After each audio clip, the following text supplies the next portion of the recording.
In today's math lesson, we're going to interpret the graph of a function for word problems. To do this, we're going to read the problem that is given to us and then look at what specific information is being identified and then needing to be determined. We do this using our x and y axes and then looking at coordinate points. In example 1, we see that this graph shows the number of crates of screws that Larson's Construction has left, as it is related to the number of houses that the company builds. And we need to determine at most how many houses Larson's Construction can build and still have 2 crates of screws left over. Let's look at our graph.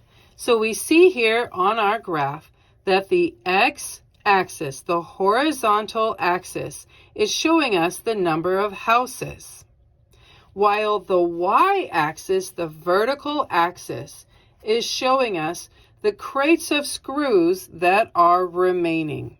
Great. So we are told that we need to have 2 crates of screws left over.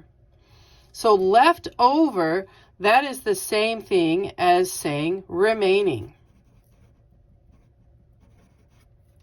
So that tells us that we need to look for the 2 on the y-axis.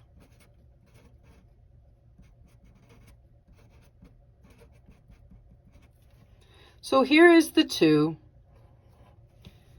and we go from that 2 out to our slanted line, drop down to the x-axis, and we will determine that there will be 2 houses available to work on in order to have 2 crates of screws still left over. So this is reading our graph, finding the coordinate points, and there you go. In example 2, we see this graph shows the total pages of notes in Jason's notebook depends on the number of hours that he spends in class. We are told that we need to determine that after attending 300 hours of class, that we need to find out how many total pages of notes will Jason have in his notebook. Let's look at our graph.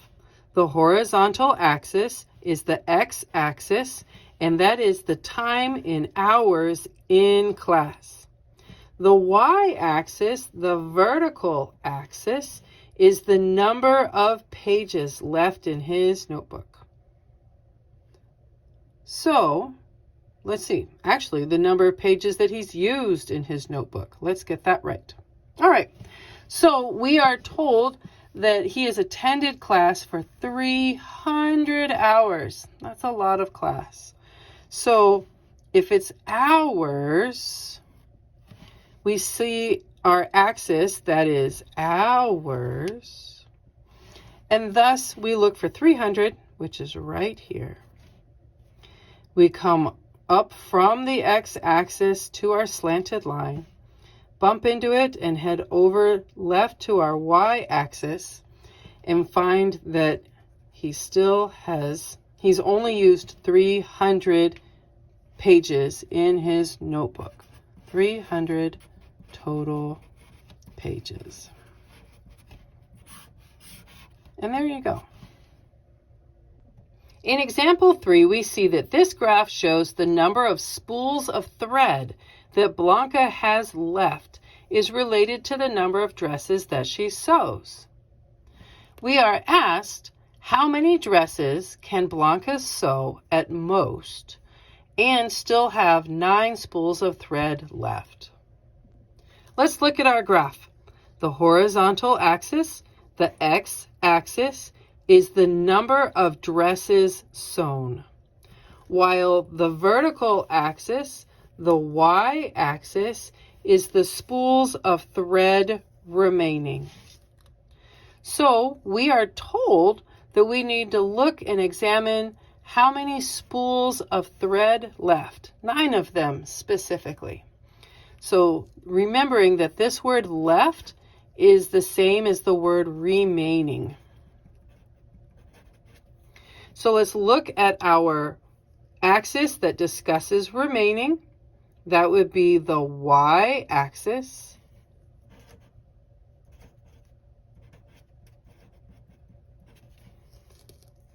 And go out to our slanted line.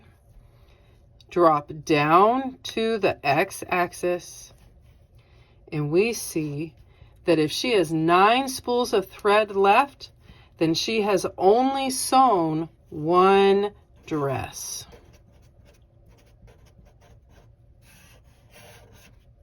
And there you go. In example 4, we see that this graph shows the amount of vegetable oil that Eric has left is related to the number of cakes that he bakes.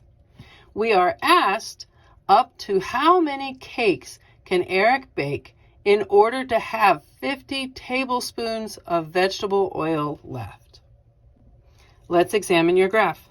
The horizontal axis, the x-axis, is your number of cakes, while the y-axis, your vertical axis, is the tablespoons of vegetable oils remaining.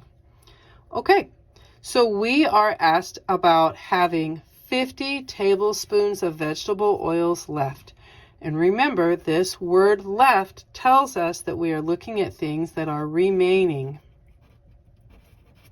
So looking at the 50 on the y-axis, here it is, we go out to our slanted line, and when we bump into it, drop straight down to our x-axis, and we see that he has only baked 20 cakes.